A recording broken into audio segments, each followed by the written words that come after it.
first sit of the year, and it's mid-October.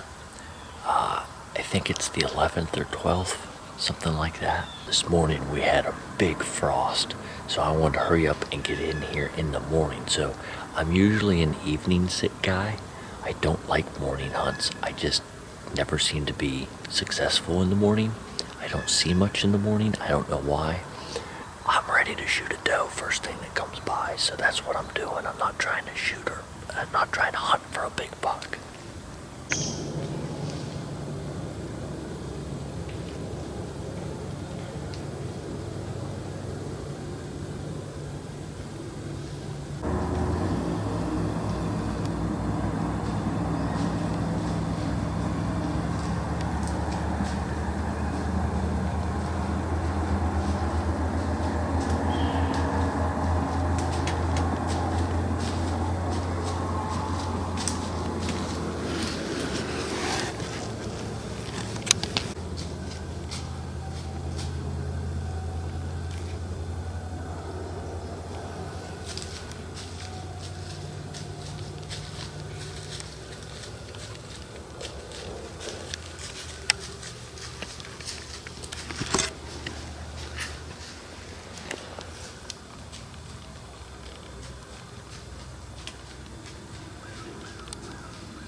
I don't know. And the fog is starting to lift. The sun's about ready to peek over that hilltop. I am on the north-facing slope, so it's going to stay colder and darker on this side later in the morning. So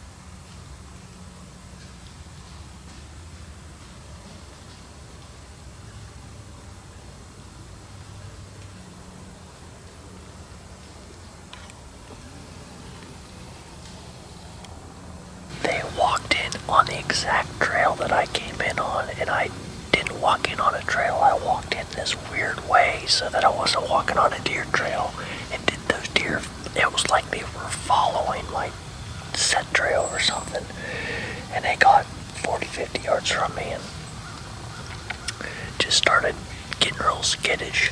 And they were already skittish when they came in. They were kind of really spooky when I first saw them, and so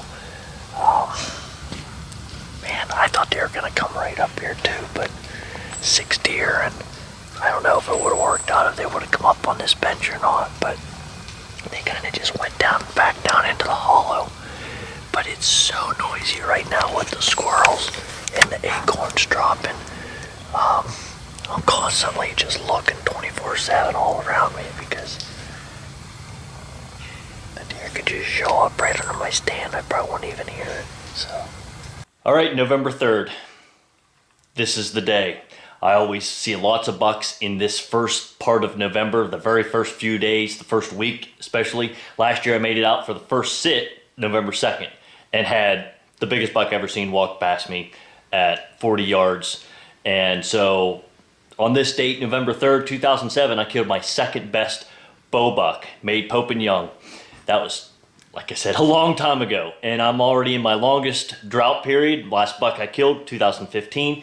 So I'm basically just gonna be putting the time in, and you already saw what was behind me. Yes, I have one in my pack. But this is just trying to get out there. I sat one sit early, mid-November, or mid-October, and cold front come in, had a small buck and a bunch of doe come in. I only hunted a couple hours, snuck out. I'm dressed real light, but I got a lot in my pack.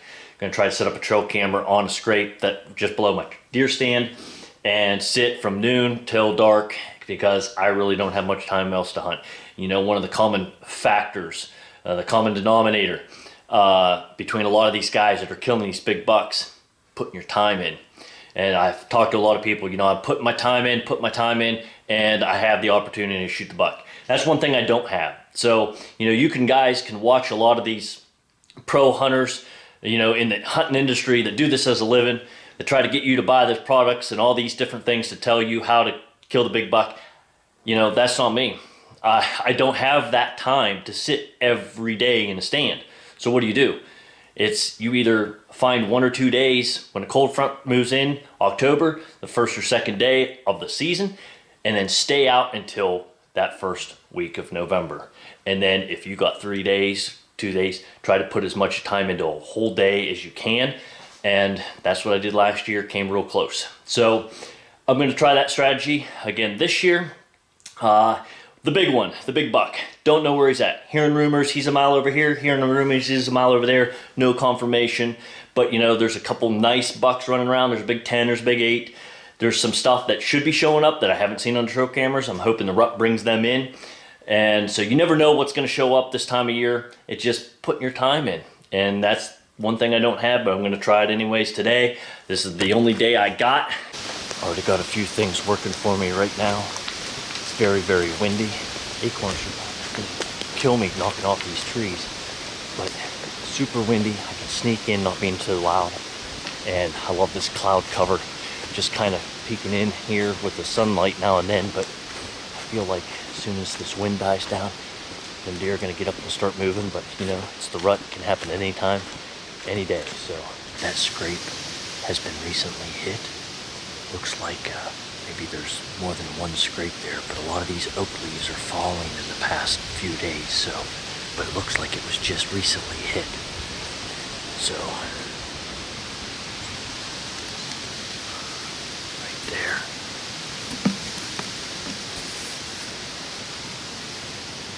It's gonna be about a 13-yard shot. Looking out over this flat, there's a few oak trees here, right on this ridge. What I'm hoping is that these deer come up along this ridge, run this way, come up. The wind is in my favor. It's going up the hill, so if the thermals, gets cold tonight, the wind's gonna keep my thermals up the hill. That's what I'm hoping. Because the last time that big buck, he came out from the bottom. So now it's just a waiting game. I just heard some turkeys, so that'd be cool if they come up close, so we'll see what happens. Oh, I see a deer already.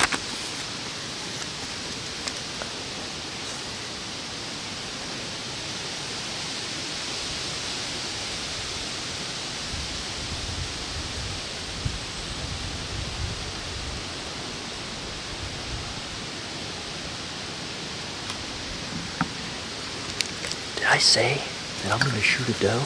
Yeah, because if a doe comes by, I'm shooting it.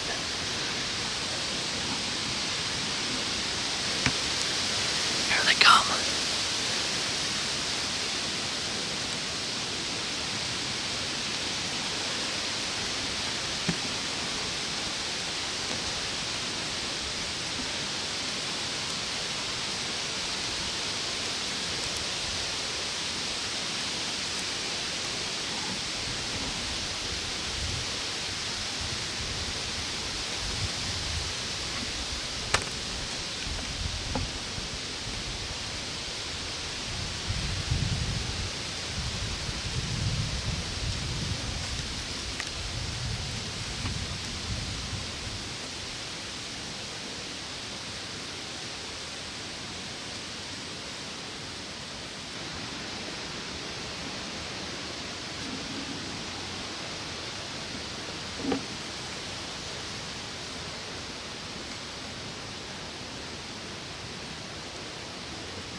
that's good. They just didn't come down on this edge close enough for a shot. I got all this big tree and nasty stuff to hit me in case something comes from up on top. So I'm pretty much limited to only about a 35% shot range around me. So as soon as I shut the camera off, a little buck came in and started chasing those doe from behind me. So they're up there just running everywhere. Okay, I just spotted a deer way back in here.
Never happens around here.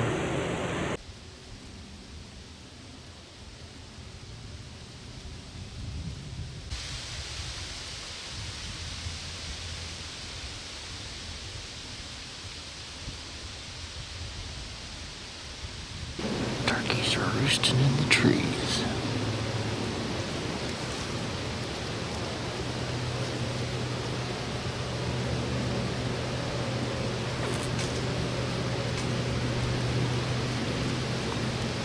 We got some snow this morning. It is November 10th, and it is 3 o'clock. Wanted to get in here a little earlier, but I had a bunch of work to do, and I was okay because the wind was really whipping earlier today. But got a little bit of skim on the snow. I'm on the north side of the mountain, and so it stays a little bit cooler on this side, and so the snow hasn't all melted. My cousin Andrew is out right now. He saw a coyote, a couple bucks this morning. He said it's kind of dead, but you know, one of the tips I always say is, if you're not seeing anything, don't move. It's just a matter of time. Those bucks are not in the same place at the same time every single day.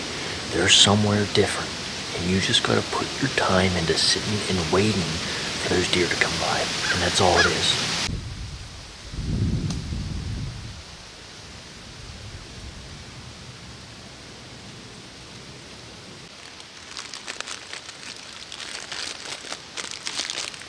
It's been 5 minutes. It's time.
stray point or something, followed behind about 15 minutes later.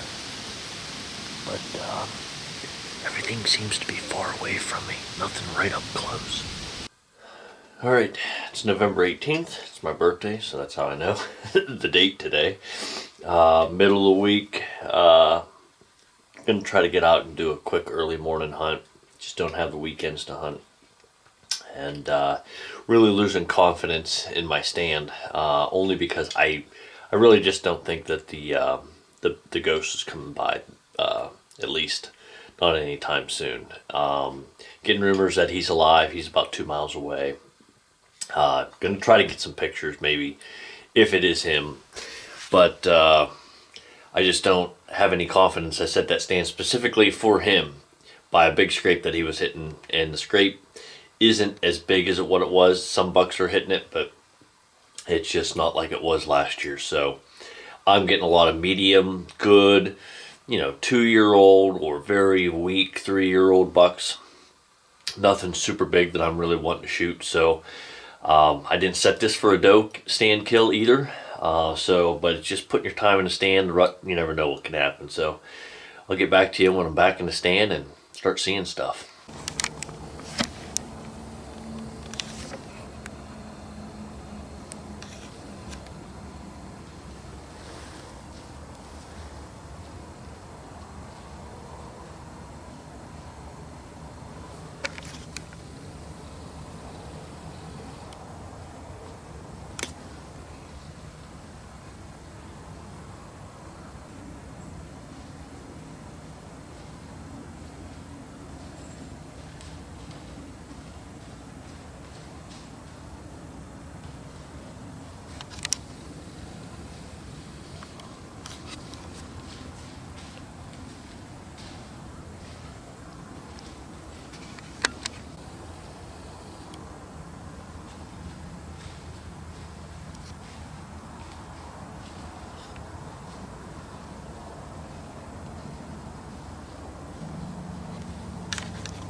Eh.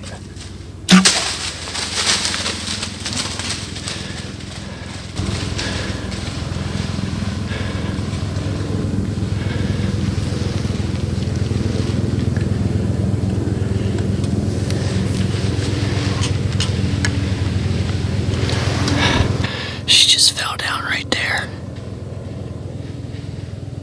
She just went down.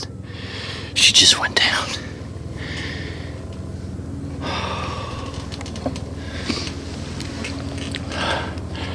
That's awesome. That happened so quick. I didn't have time to. That's awesome. She came right to that scrape. I had a little tiny window. I might have hit a branch, but I'm not sure. But she didn't even run 50 yards and was dead. And I don't know what happened. Because it looked like this much of the arrow was coming right out of the deer. So I think I might have hit the opposite shoulder and it started to bounce right back. But She ran 50 yards and just fell over right there. That's my first deer with a bow in a long, long time. It's a big old doe. They came up from the bottom, and when they came up, they were coming right on the trail that I was on, and I thought, oh great. I'm like, they probably smelled me and they veered off. And I hit the bleak can. I had a bleak can in my pocket, and the second doe came up. I hit a bleak can. I shut the camera off because I thought they're not going to turn around and come back. And I don't know what happened, but something spooked the first lead doe, and she came running. And I'm like I put my bow back on the hanger and everything.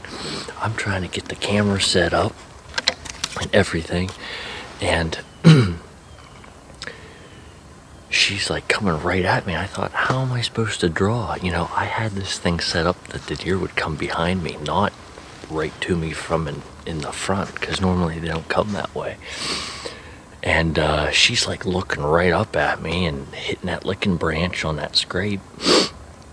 And when it was like, I have to do it because I don't clear shooting lanes, so I only have like one little shot right here. And she turned perfectly broadside, and she was getting ready to go behind a bush, and I just remember seeing my sight aiming right with nothing in the way and just let her go. And I think it was my fault. I think I might have pulled a little bit. I was a little worried when she took off running and seeing 99% of the arrows sticking out of her. But I obviously hit something good because she fell over in under 50 yards. So I just remember when she took off running, I just remember seeing blood just shooting out like crazy. I couldn't get it on camera or anything, but hopefully I got it on camera. My goodness, I've been trying to film this for a while, trying to film myself shoot a doe. Like I said in the morning, I wasn't really expecting to see anything. It seems like the deer just kept doing what they were doing earlier. You saw they'd come up out of the bottom right from where I came from. I had to get in here early because the deer are always in the bottom, and there's no easy way to get here. There just isn't. And I bumped deer on my way in, and then as I was setting, it just got set up, and I'm pulling my bow up, and my rope fell off my unhooked from my bow. So I had to crawl back down as I hear a deer walking like 50, 60 yards from me down in the bottom. Crawl down out of the stand, grab my bow, bring it back up with me. Is old, because I'm old. Shot a deer on my birthday. I don't think that's ever happened before. So, I got this PSE Fireflight out of the big, thick Cabela's catalog books. Remember those? Wish we still got those. It was always fun getting those and sitting in the house on a Saturday morning flipping through the big Cabela's books. But PSE Fireflight, this thing is ancient. I mean, a 20-year bow, maybe, or 25-year bow. Probably older than 25 years. I think I got this when I was 17, so it's probably like 2002, 2001, something like that. And I'm using gold tip arrows, and I'm using rocket arrowheads. I don't know. It's been so long since I've even messed with bow. I don't even remember the name of my broadheads. So they've been in the closet forever, and they've worked with the bow. And all right, let's go get her. I gotta get all ready. I want to just sit here. I felt like, man, I don't got much time to hunt. I've been only out for a couple hours, and it's like maybe a buck will come by. But, you know, I got a lot of work to do. It is a weekday. I was only planning on hunting for about a couple hours, and then I got work to do. So let's go get her. Oh, and one other thing. I did eat a little Debbie Christmas cake for breakfast as soon as I woke up, because I just didn't film it. I was like, I just had zero confidence, but yes, I did eat one if people were asking. So, all right, so there's the shot. I mean, literally not even 10 yards. And as I'm sitting here just getting out of the stand, I see a white belly up there laying. So she didn't make it that far. There's the stand. I'm not up the tree more than probably 15 feet.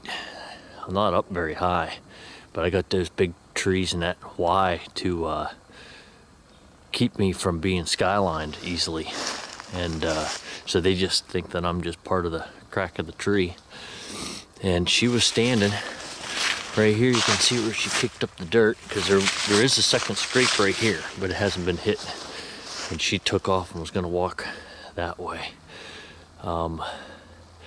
So that's where the hit was. And let's see what we can find here. I think she ran out that way, but let's get another look. As you can see, it drops down over the bank right there, that little ridge.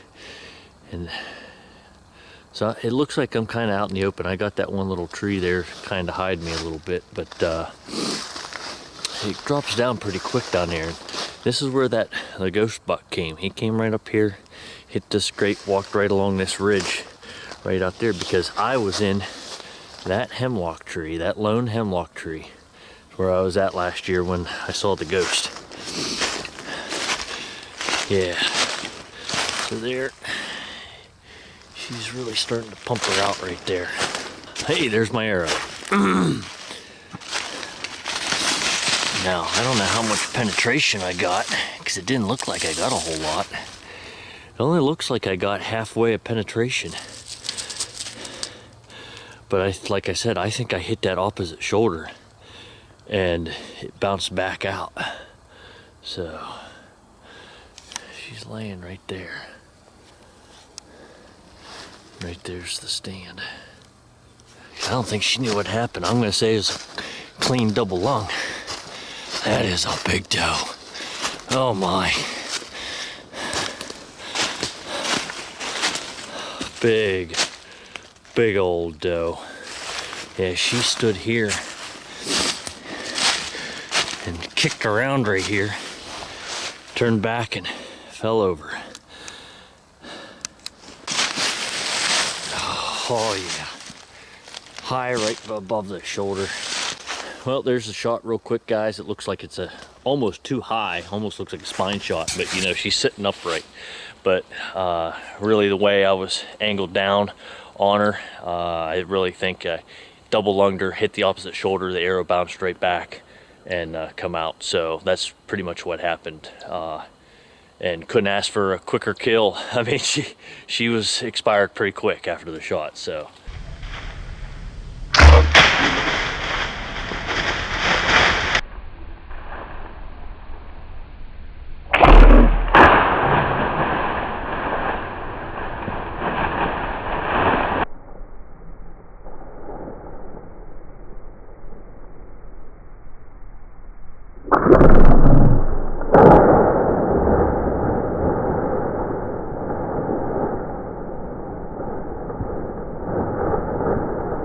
There's doe number 1 of the 2025 season.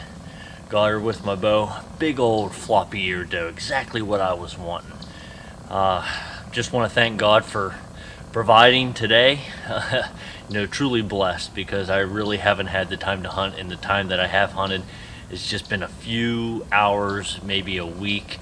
I am fortunate I can hunt right out my back door. I can, you know, stay at camp, and I'm not very far from my hunting, but you know what, kids and family and work all come over hunting a lot of times, so it's been why I haven't really killed a deer with a bow in a really long time. So man, I almost forgot the feeling. Oh man, I need to just put more time into archery season. But you know, I always try to save a tag for the rifle season, then save a tag for flintlock season. And so, you know, depending on how many tags I plan on getting, you know, I want to try to span it out. So it's like, okay, if I do this, then I can use my buck tag for a doe in the flintlock season, but then if I shoot a buck, I can't do that. So it's just truly blessed to be able to come out here. Perfect day. The woods was calm, crisp, cool morning, no wind. I mean, you just felt like it could be an all-day type of sit, but I was only going to be out for more than 2 or 3 hours. That's about it. I'm going to get her cleaned up and gutted. Thanks for watching, guys. It's truly been a blessing for the amount of people that watch our videos. We're nothing special. We're just like everybody else. We're not trying to hunt for a living. We don't do this. We just do this for fun. Even if nobody watches, we'd still be doing it. And just want to thank all you guys for following along. Some of you guys have been following along since the beginning, since like 2008, 2009. It's been a long time. Just really thankful for you guys following along and being able to share this, while we can, rifle season next. So I'm watching the footage here and I'm like, what in the world? The camera footage looks so crazy, because it's like, did I try to split the branch of that and try to take a little, peep shot, and what's going on? Because I don't remember seeing that when I pulled back and aimed at that deer. You got to remember, the camera's down about 3 feet from where my eyes are or more, and then over to my right about 1.5 feet. So the camera sees something completely different than what I see. And I remember when I pulled up and put the sights on that deer, it was I just saw all brown deer. I did not see any limbs or anything in the way. It was open and clear, and I hit right where I was aiming. Now, the back of the arrow does look like the arrow does look like it hit the branch and then jumped up into the deer. But when you slow it down and you watch how the arrow angles, then the arrow looks like it's up higher than where it is, because it's sticking out like this above where the angle of the arrow. Well, when you look at footage from like the last deer I shot, that arrow, the fletching side of the arrow will drop when that arrow hits the deer. And because it's trying to find a straight path in, maybe it could be a ribs or something like that causes the arrow to cant. And I think what happened is the arrow hit the deer first, and then the back of the arrow started to drop down and hit the tree in the Y, and then like bounced it back up high again and into the opposite shoulder. So to be honest, I don't think I hit the branch first. I think I hit the deer first, but you can't see technically, even when you slow it down, what comes first. It looks like you can see the skin or the hide move on the deer first before that back fletching or the arrow even hit that Y of that tree. If I would have hit the Y of the tree first, that arrow would have never done what it did. It would have, been way off, or probably just stuck in the tree, or went completely 90 degrees and the fletchings would have hit the deer, So looking at that, it's amazing what the camera sees compared to what the hunter sees. Because it just looks like, why would you try to take that shot? Obviously, I aimed right where I was aiming, and it was right behind the shoulder and double lunker. So, I don't know what else you say. You look at the footage and people be like, why would you take that shot? It's just like, it's not what I saw when I was pulling the bow back and laying that sight on the deer. So, just take that into consideration, because, yeah, even when I looked at the footage, I'm like, what in the world? There's no way I was trying to make a little shot through a little tiny window of that tree. It's just amazing what the camera picks up. So just a little bit of information for you guys.